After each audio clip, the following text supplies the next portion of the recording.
Welcome back, Nick Lenz's Comic Corner, Classics / Non-Classics, episode number 943, and Doubleshot number 835, right?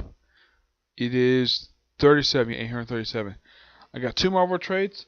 First up, it is Iron Fist, Sabretooth Round 2, written by Ed Bronson, artwork by Mike Perkins. Yep, that's who simply does the book artwork in here. And those of you curious about the name Andy Troy, that's actually the colorist. Yes, it is actually the colorist. Yep. This, simply put, has Iron Fist, I believe, I'm trying to think off the top of my head. I think this is volume 5. Yes, Iron Fist volume 5, the last two issues of it, and issues 73 and 77. Yeah. This series basically, when it was restored to its triple numbering a couple years ago, restored to its original numbering, this one had surprisingly the lowest number out of all the books that were restored to its triple digit to the original numbering. This book decided to include this entire volume, plus they included the first 4 volumes of Iron Fist, along with there was like one Iron Fist miniseries, the Immortal Iron Fist. Surprisingly, Iron Fist Living Weapon is that 12-issue series is kind of as part of the numbering for this. And that's it. Yeah, there was a car release for this a couple years ago when they announced this. Yep. Now, the first 2 issues is just Iron Fist working with Shang-Chi to figure out who's got bounty on his head. And, of course, also, this is coming like right after the opening arc of the series. Which, by the way, that actually is felt through these issues. The opening arc is actually here. It basically continues. Though the way Iron Fist is written here is it's like he's written a completely different character than he was written previously, where he's written like basically with modern style dialogue, and where he's basically questioning some stuff not related to Kunlun, mind you, just some other stuff not related to him, and he's thinking like, why in the world is he questioning? I'm wondering like, why is he questioning stuff? Also, Shen Lao, the dragon that gave him his Iron Fist power, is staying in his apartment. Yep, kept in a cage. That cost him millions to build in his condo. As for when the heck this happened, the book never explains it. It's just, oh, we have Shen Lao. Okay.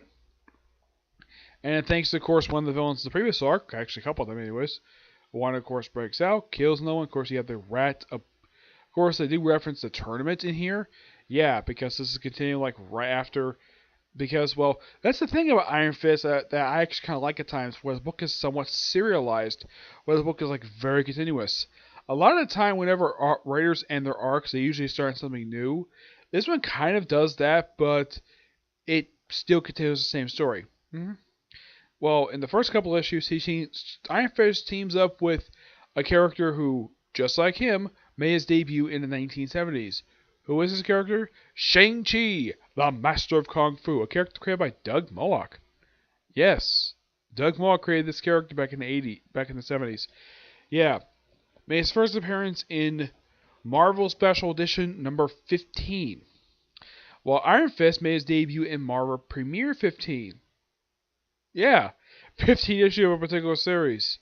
Though, unlike with Shang-Chi, where his numbering for his ongoing series from the 70s actually continuation from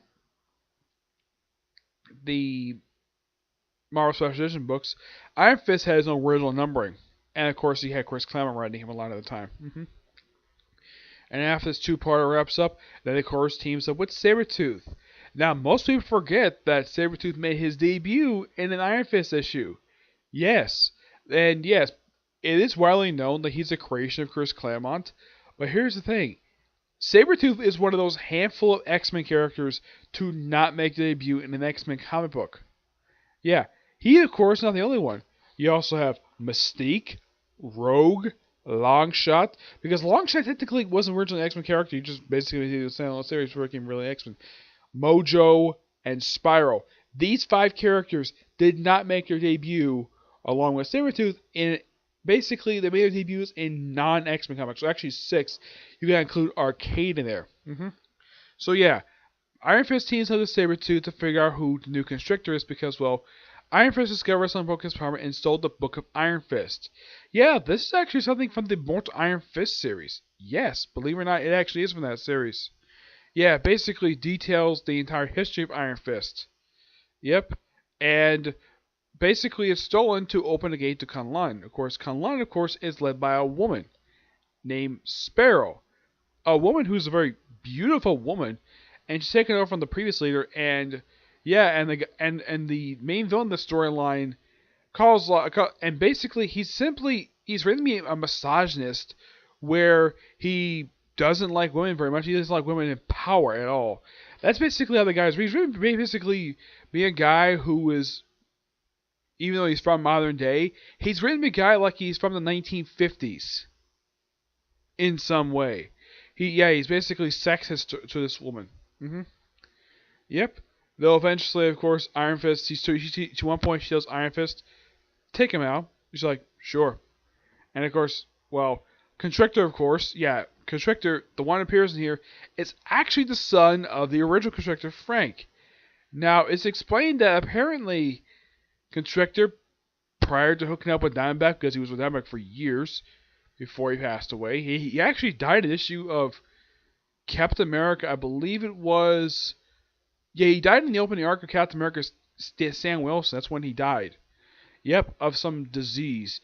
And apparently his son got affected with disease by the Rat of 12 Plagues. Eventually the Rat of 12 Plagues did get defeated by Sabretooth. And of course, when Sabretooth fought the Rat of 12 Plagues, he was like, "Why are my plagues..." He's like, "Why are my plagues not hurting you? You should be dead." And of course, Sabretooth is right in the fact, "Hey man, I've got a healing factor.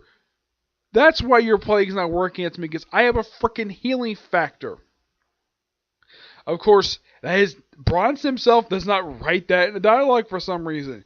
Yeah, Sabretooth never gets an explanation of why in the world that Ratatoa Plagues, he's immune to most of the plagues that he gives them, except for one. But eventually, Ratatoa Plagues is killed by Sabretooth himself, as payback for basically hospitalizing Constrictor's son. Which apparently it's revealed that Constrictor and Sabretooth are old friends. The original one, anyways. Which I'm like, when the heck did that happen? Because prior to this comic, I can't think of a time where Constrictor and Sabretooth were in the same comic book. Unless somebody can point this out, though, I've never seen these two interact with each other at all. And apparently they're old friends, and of course they also bring up in here that Sabretooth is a good guy. Though it's very implied that his version may be reversed recently. But this, of course, is really good. Though it does end with saying, "Oh yeah, Iron Fist is going to hell." Yeah, damnation, which ends this series for no reason. I'm going to give this book roughly a 9.5. This book is really, really good. I highly recommend it.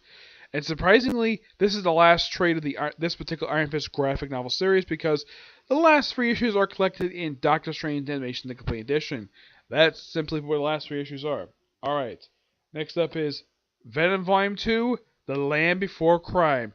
This is technically the second volume that collects Mike Costa's run for Venom. I initially thought this second volume Danny Cotis' run. Nope, it's second volume of Mike Costa's run. But it's also kind of good that I jumped on this book because, well, I got this straight because this kind of is Mike Costa's brief run he had when he wrote the Eddie Brock Venom. A run that didn't last very long. No. With the exception of about a couple issues, this run lasted for a good 16 issues. Though 2 of them were not written by him, because those 2 were written by Colin Bunn as part of a crossover with Poison X. Well, with X and Blue called Poison X. Yeah, simply put, Eddie Brock is back with the symbiote. And the issue 150, I should point out, though, they put it in here, that is actually written by a couple of different writers in here. Yes.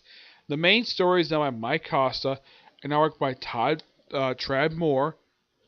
And Goro Savado takes over the last 3 issues of this particular arc. Yep. There is, of course, also the issue 150, which is, there's actually one's called Dependence Day. That actually is an explanation. That's actually sort of a bridging gap between this run and Robbie Thompson's run from Space Knight. Yeah, that story explains of how in the world the symbiote was basically why they decided to leave Flash Thompson with Eddie Brock. And of course you have Nailed, done by one of the co-creators of Venom, Dave Michelini, worked by Rob Lem. Yep. Heart of Darkness just sets up pretty much the next storyline involving Venom taking on Stegoron. Yes, an old Spider-Man villain. Now, the last time he actually showed up in a comic book was actually in the... If I remember, I think the last time he showed up was in the opening arc of Avenging Spider-Man, which came out, like, when this book came out roughly about a couple years ago. Last Stegoron showed up was back, and I'm trying to think, I think it was, like, 2011. Yeah, it's been good 6 years since he last showed up.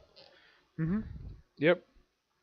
And, of course, Venom teams up with Mungo and Devil Dinosaur. Why the heck not? Because, well, Marvel loves promoting her stuff, and this is one of the few times outside of her comic book she actually does appear.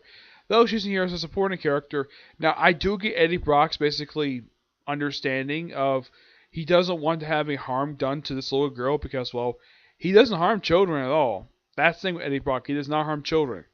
And he doesn't really harm the girl. At one point, Devil Dinosaur's taken, and in order to free him from mind control, he sort of transfers part of the symbiote to him. This is kind of all something that happens. This is my opinion, a nod to Old Man Logan, where Devil Dinosaur was actually once the host of the Venom symbiote. Yeah, I don't know if Mike Costa ever read the original Old Man Logan story from when it was written by, I think it was like Mark Millar and Steve McNiven. Yeah, I believe the ones who wrote that story. He did the artwork for the story. And at one point in the story, there is Devil Dinosaur, and he's a host of the Venom symbiote. That's probably a nod to that. Now, in case you're wondering, despite the fact Spider-Man is on this cover, or mainly looks like the Superior Spider-Man, here's the thing. Spider-Man is nowhere in these issues. As a matter of fact, he's not even mentioned. I mean, he appears in a lot of these covers, but he's nowhere to be seen. Also, Land Before Crime issues kind of sets up Mike Costa's brief run for the book, which wraps up with Venom First Host.